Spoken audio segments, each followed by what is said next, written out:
আজ বৃহস্পতিবার লক্ষ্মী আজকে পড়ছি। তো বন্ধুরা সব কেমন আছো? সবাই ভালো আছো? ভালো আছো?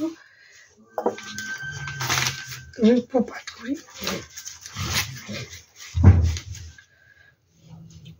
পুনমদং বিশ্বরূপাস্য ভাজ্যাসী পদ্মে পদ্মালয় শুভে সর্বত্র পাহিমাম দেবী মহালক্ষ্মী নমস্তুতে।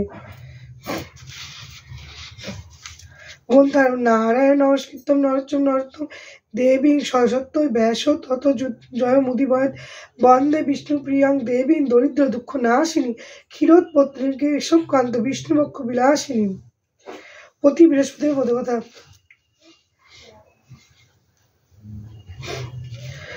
দোল পূর্ণিমা নিশি নির্মল আকাশ মৃদুবন্ধ বইতেছে মলয় বাতাস।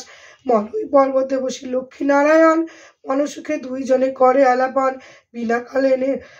বিনা করেন হেনকালে নারদ মহামুনি ভক্তি ভরে উভয়ের প্রণামিল তিনি।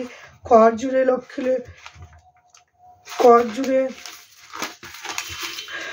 জুড়ে লক্ষ্মীরে সমধিল ঋষিবর এক কথা কহি মাগো তোমার গোচর। নরলোক পানে মাগো চাহো একবার মত্তবাসী অন্যভাবে করে হাহাকার। বলো মাগো কি বা বলি কি পাপের ফলে মত্তবাসী নরনারী দুঃখে সদা জলে। শুনি লক্ষ্মী নারদের বলেন তখন ধরাবাসী দুঃখ পায় পাপেরও কারণ। লক্ষ্মীরূপা নারী সৃষ্টি পাঠানো মতেতে আমারে ভুলেছে তারা পড়িয়া মোহেতে। লজ্জা আদি গুণ যত রমণীর আছে ক্ষণিকে সুখের লাগি বর্জন করেছে। স্বামীর না মানে তারা না শোনে বচন ইচ্ছা মতো হেতে সেটা করেছে ভ্রমণ। প্রতি গৃহে এইরূপ পাপেরও আগার অচলা হইয়া সেটা থাকি কি প্রকার। শুনিয়া নারদ বলে বিষণ্ণ বদনে কিরূপে প্রসন্ন তুমি হবে নারীগণে। কিরূপে পাইবে তারা তব পদ ছায়া ওগো দয়াময় তুমি না করিলে দয়া। নারদের বাক্যে লক্ষ্মী প্রসন্ন হইল আশ্বাস দানিয়া তারে বিদায় করিল। অতঃপর লক্ষ্মী মাতা বলে নারায়ণে মত্তের দুর্গতি প্রভু ঘুচাবো কেমনে।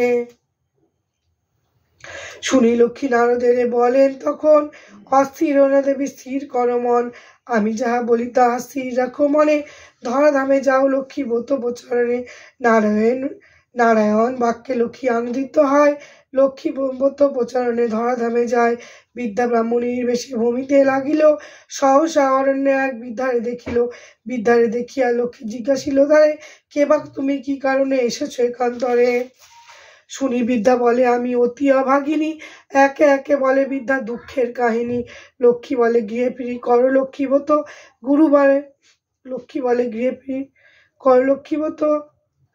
গুরুবারে সন্ধ্যাকালে লয়ে বধূ যত। উপদেশ দিয়া লক্ষ্মী হইল আদর্শন গৃহে ফিরি বিদ্যা করে লক্ষ্মীর পূজন। লক্ষ্মীর কৃপায় তার দুঃখ দূর হয় ধন ঐশ্বর্য পূর্ণ হয় তাহারও আলয়। পুনরায় গৃহে লক্ষ্মী করে আগমন হইল বিদ্যার গৃহ শান্তিনিকেতন। মগধতে বাস বণিক তনয় দৈব যুগে এলো তথা ব্রতের সময়। ব্রত দেখি বণিক জিজ্ঞেসে নারীগণে কি বা ব্রত করি সব মিলিবা মাগণে।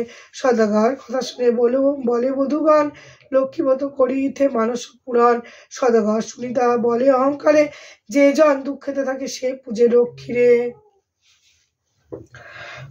সদাগর বাক্যে লক্ষ্মী কুপিতা হইল অল্প দিনে ছন্নছাড়া তাহারে করিল।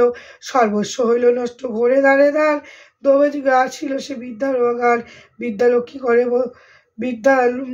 লক্ষ্মী ব্রত করে লয়ে বধূগণ বণিকের মনে পড়ে পূর্ণ বিবরণ।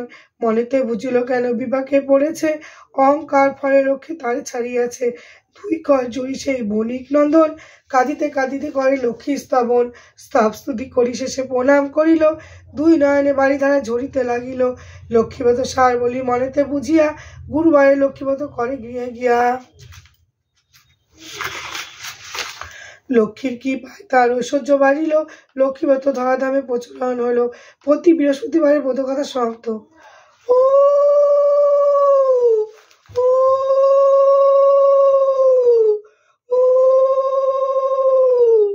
মা লক্ষ্মী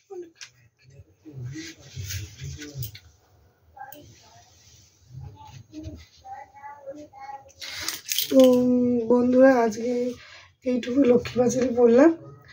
আর অগ্রহায়ণ মাসের আরেকটা ব্রত আছে ওটাও ভাবছি তাহলে ওটাও পাঠ করে নিই একসঙ্গেই।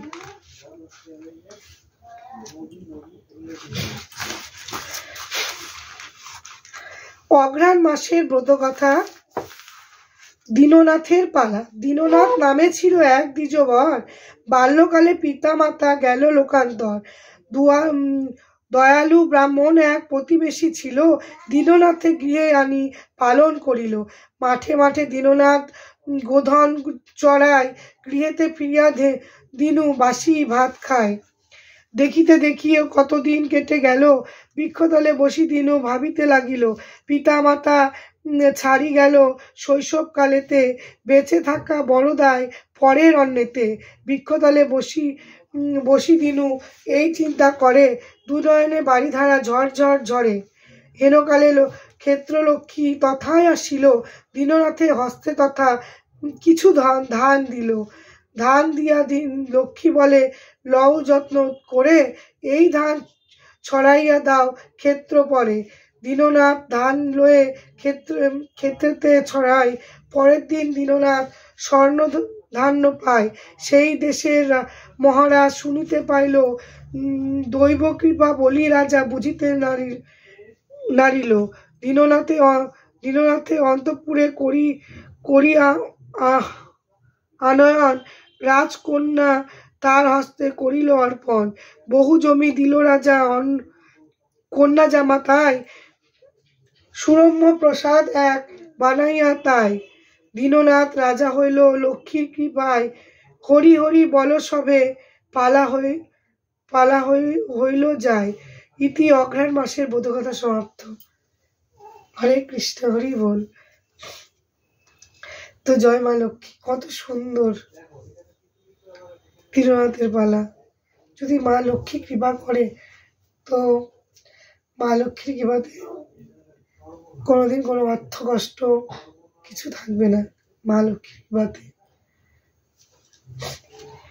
মা লক্ষ্মী ধনের দেবী হয়েও ভগবানের চরণে সবসময় বসে থাকে, মানে প্রতি সেবা করে দেখে, মানে আমাদেরও প্রতি সেবা করা উচিত।